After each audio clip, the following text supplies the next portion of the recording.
Hello guys, welcome back ulit sa ating YouTube channel. For today's video ay gagawa tayo ng cellphone na galing sa San Fernando, La Union.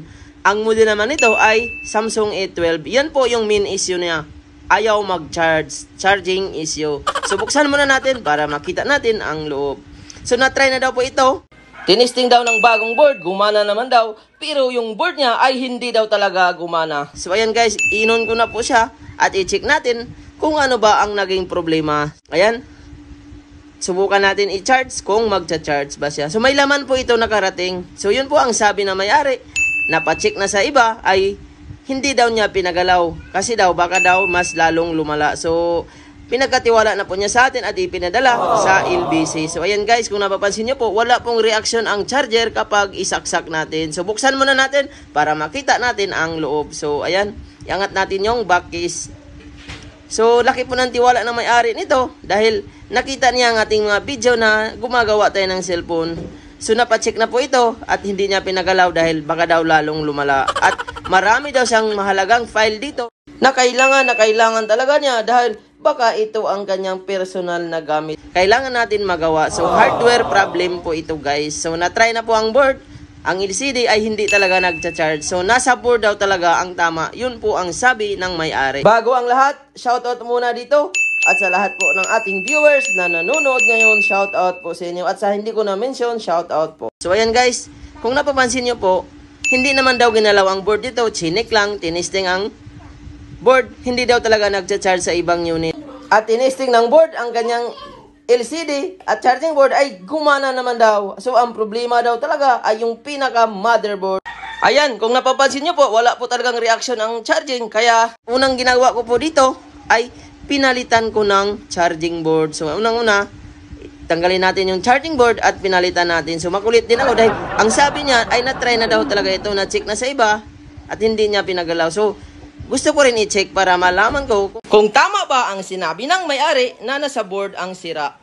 Tinesting ko muna ng charging board. So, dinala ko po ito sa supplier. Binilhan ko ng charging board, binilhan ko ng LCD. Ay, ganun pa rin talaga. Ayan guys, kung napapansin nyo po, wala rin pong reaction kahit naka-on po siya. Ayan, subukan ko muna i-on. Kahit pinalitan ko ng charging board, nakatatlo ako sa supplier, ayaw talaga gumana. So, nahiya na lang ako dun sa supplier. Binili ko yung isa para hindi naman nakakaya. Test tayo ng test. Tapos, hindi tayo bibili. Ayan guys, kung napapansin nyo po, wala rin pong reaction bago na ang charging board. At pati LCD, sinubukan ko na rin, ay hindi talaga siya gumana. So, ayan guys, kung napapansin nyo po, sinubukan ko rin po ng LCD. Binilhan ko rin ng LCD. Kasi ang LCD nito, connected po ang charging. Ayan guys, sa baba po yung kabitan ng charging board. So, nasa flex ng LCD ang connected sa charging. So, ayan, tinesting ko muna siya para maging transparent ako sa inyo. So, ayan, tinesting ko, inon ko, at ganun pa rin talaga, wala ring reaction. Kaya ang ginawa ko dito ay grabe guys, sobrang kaba ko po ang ginawa dito kasi daw baka mamaya masira po ito dahil ito po ang pinakamahalagang gamit ng may-ari. So ayan, kung napapansin nyo po, hindi rin talaga siya gumana. So dalawa na po ang ginawa natin, pinalitan ng charging board, pinalitan ng LCD kasi connected yan sa charging ang flex ng LCD. Ayan, papunta po yan sa board. So wala rin po talaga ang reaksyon. So ang ginawa ko dito, hardware issue, nasa mainboard po ang tama. Kaya sobrang kaba ko po talaga, baka matuluyan. Bago ko po ito binidyohan, ay ginawa ko na ito at i-share ko sa inyo kung paano ko ito ginawa. So ayan, ibinalik ko yung charging board.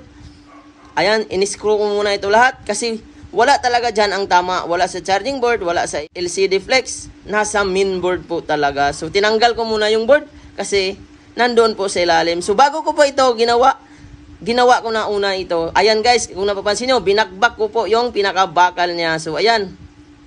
Ang unang-una, tinester ko muna yung pinakita ko dito. Ayan. Tinester ko muna yung positive doon sa motherboard. Ay okay naman ang linya niya. So ayan guys, kung napapansin nyo, i-ground po natin. Ayan. Yan po yung linya ng positive ng charging niya doon papunta sa baba. So yan, normal po ang charging niya. May palo, hindi naman grounded. Pag i-ground po natin, yan grounded. Pag ilagay natin doon sa positive ay wala pong ground. Normal po siya pero hindi pa rin talaga siya nagcha-charge. So kahit ako dito ay nahirapan ako gumawa. Dapat kapag hindi mag-charge ay possible na grounded ang linya. Yan po yung madalas at madali lang gawin. So ayan guys, kung napapansin nyo po, medyo may pingas na po yung pinakabakal ay tinanggal ko na at hindi ko na pinakita. Ayan, gumamit pa ako dito ng jumper at tinester ko yung linya dito sa baba. So yun po yung linya ng charging IC.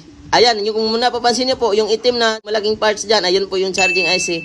At tinester ko yung mga parts dyan sa ilalim. So ayan guys, yung itim po na parts ay dyan ko po tinap ang jumper. So ginamper ko po ito. So inabot po ako dito ng 1 oras kalahati bago ito nagawa. So hindi ko na po pinakita kung paano ko binakbak yung bakal kasi guys, sobrang sensitive po ang ginawa ko dito. Pag nagkamali ka po dito ng angat ng takip ay pwedeng masira. Ayan guys, kung napapansin nyo po, dyan ko po tinap ang jumper.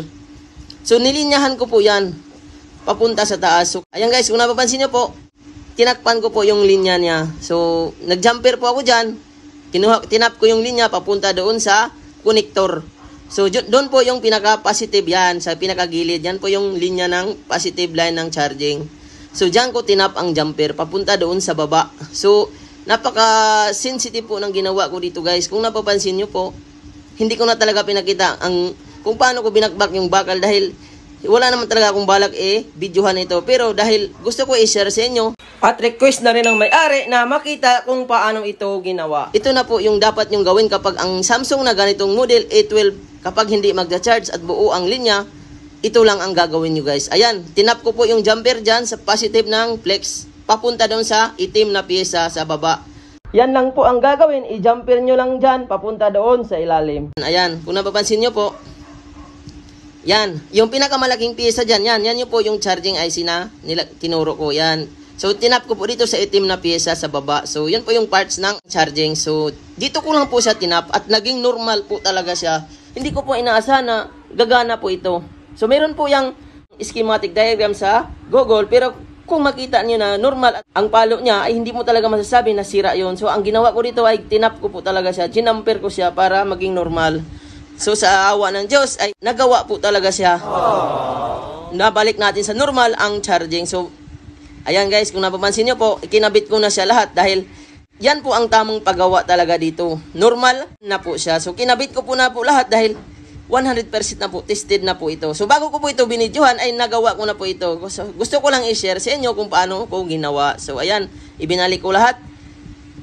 Ayan, kinabit ko muna ang mga parts niya lahat. At saka natin, i-testing ang charging para mabilisang gawa lang tayo. So, ang may-ari po nito ay gusto talaga magawa kasi may mahalagang file siya dito. Yun po yung ginagamit niya, personal na cellphone, at pinagkatiwala pa sa akin na kaya ko daw gawin. Kaya guys, grabe po talaga. Hindi ako makapaniwala na magawa ko ito dahil normal naman ang linya niya. Ayan, kung napapansin nyo po, nagcha-charge na po siya. Ayan, 100% po talaga ang gawaan na to. Sobrang napabilib po ang may-ari nito after na ayos. Kapag ganito ang inyong cellphone na A12 na mayroong linya sa positive at hindi magcha-charge, gawin nyo lang yung ginawa ko ay 100% po talaga magagawa nyo ang cellphone. So ayan guys, binalik ko yung SIM holder at sinarge ko po ito ng 15 minutes at after 15 minutes, ito po ang nangyayari. Nag 100% na po talaga siya. Normal na po siya. Wala na pong sakit sa ulo. So yun lang guys. Maraming salamat po sa inyong panonood. Huwag kalimutan mag-like, mag-share at mag-subscribe sa aking video. Maraming salamat po. Ayan, normal na po talaga siya at sobrang saya ng may-ari nito na nagawa. So, yun lang guys. Maraming salamat po sa inyong panonood.